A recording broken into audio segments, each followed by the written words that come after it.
Si vous êtes de ceux qui payent un compte d'électricité, vous devez voir le film dont on a décidé de vous parler cette semaine. Donc, bienvenue à voir une édition qu'on débute en compagnie de deux hommes prêts à tout qui ont effectué une expédition sur la Romaine. Donc, c'est une des dernières rivières sauvages au Québec. Pour en ramener des images avant qu'Hydro-Québec ne construise combien? 4 méga-barrages sur la Romaine et ne la défigure. Ça a donné le film Chercher le courant, un documentaire qui va être présenté un peu partout au Québec. Et les deux hommes en question sont là, donc Nicolas Boisquière, qui est éco-pédagogue, qui a co-réalisé le film également, et Roy Dupuis, qui est président de la Fondation Rivière, qu'on connaît tous, et que, en fait, tu as même participé au film, tu as conduit des entrevues, tu es producteur aussi associé du film. Moi, ce que j'ai envie de vous demander, premièrement, pourquoi ça va nous brasser la cage en tant que... Parce que vous le dites, c'est vous qui dites ça. Si vous payez un compte d'hydro, voyez ce film-là. C'est parce que les gens qui pensent, on fait un barrage, on fait de l'argent, puis ça va toujours être comme ça, ils vont avoir des surprises en voyant le film. Sur la côte nord, au nord de Havre-Saint-Pierre, la rivière Romaine coule sur 500 km, dont la moitié le long de la frontière avec le Labrador. Hydro-Québec a prévu y compléter en 2020 la construction d'un complexe hydroélectrique de 4 barrages. C'est ça le but d'être ici, c'est de filmer la rivière pour la montrer aux gens, montrer c'est quoi son écosystème pendant qu'il est encore vivant. Comment on voit le Québec dans 20 puis 30 ans? Est-ce qu'on voit le Québec plus d'arbres, plus de ressources, plus de rivières sauvages, plus de forêts primaires? Est-ce qu'un film peut vraiment faire avancer les choses dans un cas comme celui-là? Ça va prendre des années pour diversifier nos sources d'énergie, mais il faut commencer, puis c'est la première chose, je pense, c'est de voir le film pour comprendre où est-ce qu'on est en train de déraper actuellement avec l'hydroélectricité. C'est une réaction qu'on a souvent après le film aussi. Les gens veulent savoir qu'est-ce qu'ils peuvent faire, qu'est-ce qu'on peut faire. Qu'est-ce qu'on peut faire, justement? Ben, déjà, juste être au courant qu'il y a autre chose à faire, qu'on peut faire mieux. C'est déjà un départ. C'est-à-dire que, bon, après ça, ben, quand nos élus municipaux nous parleront, mais peut-être qu'on les écoutera différemment. On aura des demandes aussi. Il y a moyen de demander des choses à nos élus municipaux. Hein. C'est ça, une démocratie. Un autre geste qu'on peut poser aussi, c'est genre faire partie, devenir membre de Fondation Rivière. Je ne sais pas, un jour, si on est 3 millions de membres, ben, on deviendra un poids politique.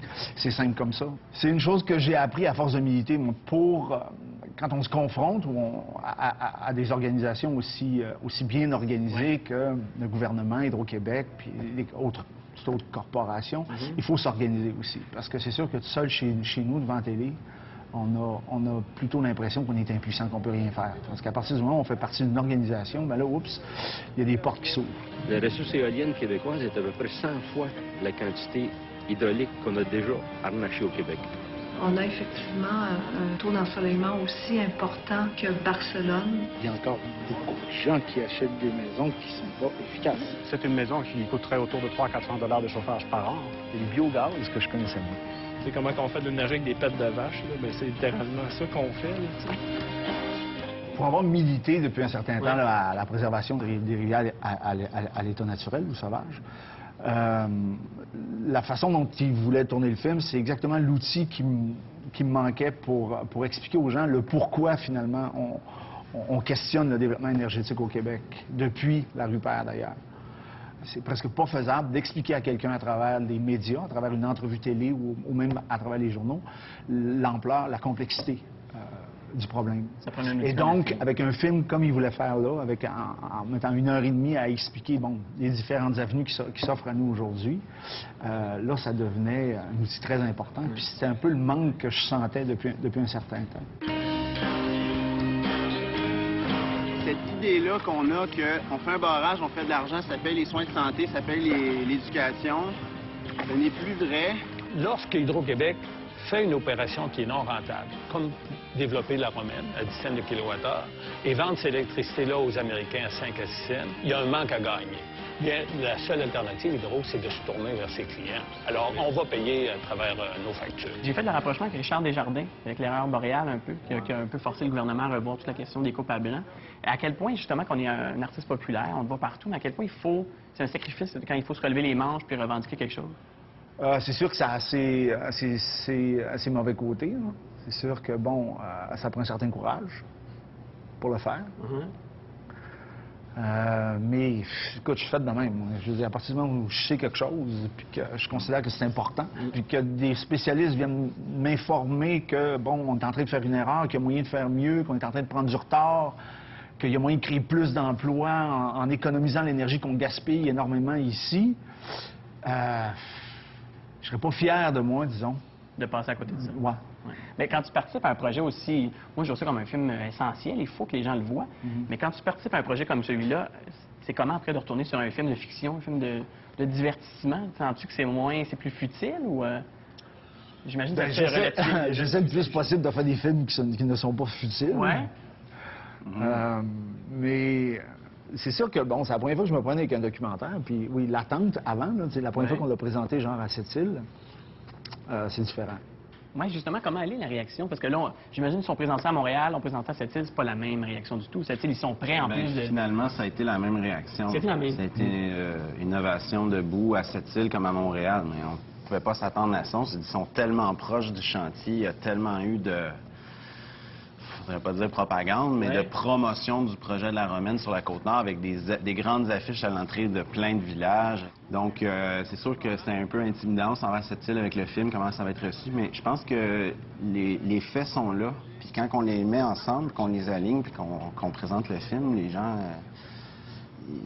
ils comprennent que le futur du Québec n'est pas dans l'hydroélectricité au rythme où on l'a fait dans le passé, en tout cas. Puis on nous a dit qu'on présenterait le film à Havre-Saint-Pierre, puis que la réception serait encore plus forte. Avec des gens encore qui ont plus positive. Havre-Saint-Pierre qui est directement lié avec le projet. Donc des gens qui ont probablement travaillé sur les chantiers. Oui, ou qui sont désenchantés parce que le prix des maisons a augmenté, il manque de garderies, il y a toutes sortes de problématiques locales qui font que, ben là, finalement, ça leur rapporte rien à eux personnellement, ni à leurs proches, puis ça fait juste coûter plus cher ou être compliqué. Merci beaucoup, messieurs. Bravo pour le film. Et après la pause, on continue à parler cinéma avec Manon Dumais qui a vu le film Funky Town avec Patrick Huard. Également, Joran pose pour la une du journal.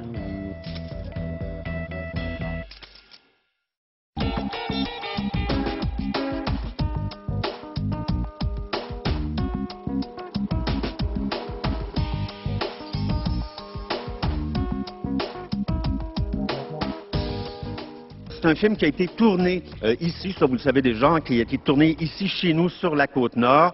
Une expédition d'1 mois et demi sur la rivière Romaine à l'été 2008.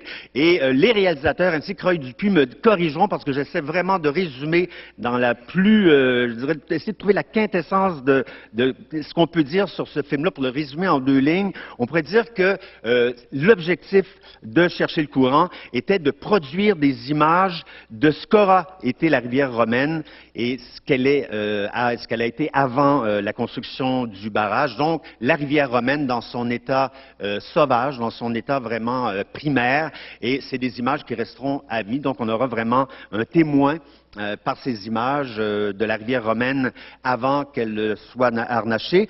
Et l'objectif aussi, c'est de réfléchir sur le bien fondé de ce projet hydroélectrique et ceux qui vont suivre encore. Comment ça se passe en 2010? Est-ce qu'on a vraiment besoin de barrages hydroélectriques comme on l'entendait il y a 50 ou 60 ans?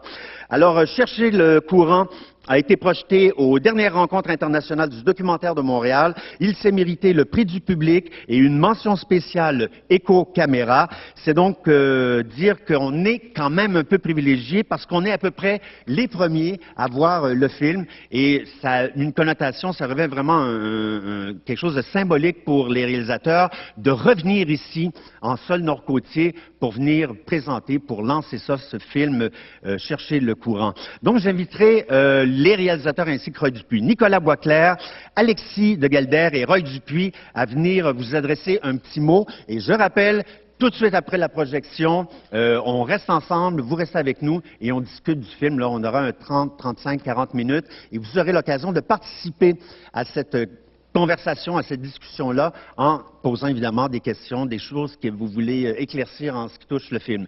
Alors, on pourrait commencer avec Alexis qui va vous adresser la parole. Bonjour tout le monde.